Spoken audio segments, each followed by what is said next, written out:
This week we discussed the concept of obfuscation, and we were provided a book, A User's Guide to Privacy and Protest by Brunton and Nessenbaum.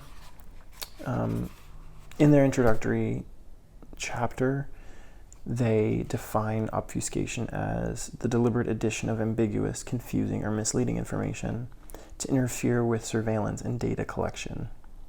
This is a multifaceted approach, and different individuals who practice obfuscation have different modes by which how they intentionally effectivize their approach to the confusion of advertisers and surveillance markets. In our book, we are introduced to several different concepts and tools, most of which we found in the Data Detox Toolkit from a few weeks ago. The majority of them are plugins or additions to your internet browser that can be utilized for various modes of either defense or offense. Obfuscation in particular is a concept that takes user data protection outside of the defensive, such as upping your privacy settings or deliberately restricting your geolocation or your amount of screen time. Those would be considered defensive, whereas obfuscation in its entirety is oriented more towards an offensive approach to protecting user data. So this is accomplished in a myriad of ways. However, the three main ideologies that arose to me in particular were overloading of data. For example, instead of not clicking on an ad, having a plugin click on all the ads so that they can confuse and run up the charge for advertisers. Second way is through identity switching, so using rewards cards of other people in order to confuse mercantile systems. Third way this is accomplished is through removing the predictability of the individual from their internet searches. There are browser add-ons and extensions where you can block third-party tracking or randomize your web searches, as is the example with Track Me Not. However, this week we did a fun experiment with a data plugin. From the studios that brought you Track Me Not, the browser extension that keeps searching to obfuscate your search queries, comes yet another data obfuscation plugin. Ad nauseum, clicking ads so you don't have to. Ad nauseum is a free browser extension designed to obfuscate browsing data and protect users from tracking by advertising networks. At the same time, ad nauseum serves as a means of amplifying users' discontent with advertising networks that disregard privacy and facilitate bulk surveillance agencies.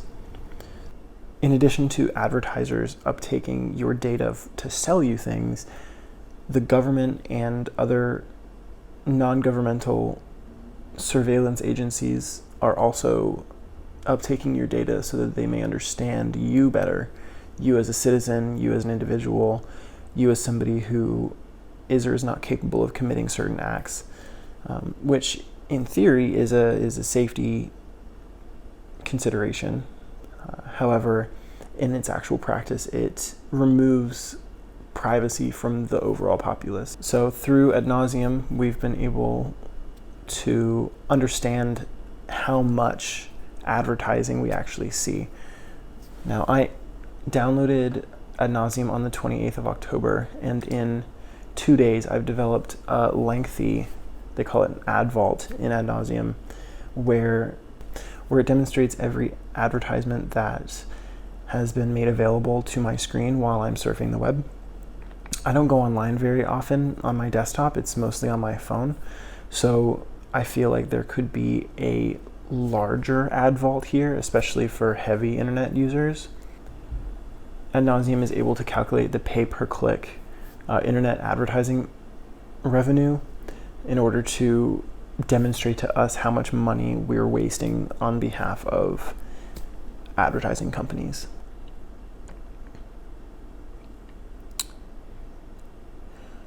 In personal reflection, I think that this form of protection takes an interesting twist when it's an offensive action, providing users with the ability to disrupt the system that we would otherwise assume that we have no possibility or capability of fighting is fun, to say the least. It's definitely interesting, and I think that a highlight of this course so far has been the concept that yes, you are one individual and you are one person who may or may not know a lot about the internet and may or may not be studying the internet or in IT or in working in the digital field or scape, but we all have the capacity to understand that we are living in a digital age where our data is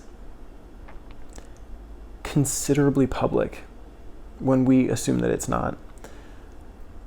So with all that said, I highly recommend using ad nauseum, if not for an experiment, then just in general to have running in the background and to understand that you are causing somebody somewhere money that they will not make back, as opposed to allowing a system to continue to prey on you without you being able to prey on it.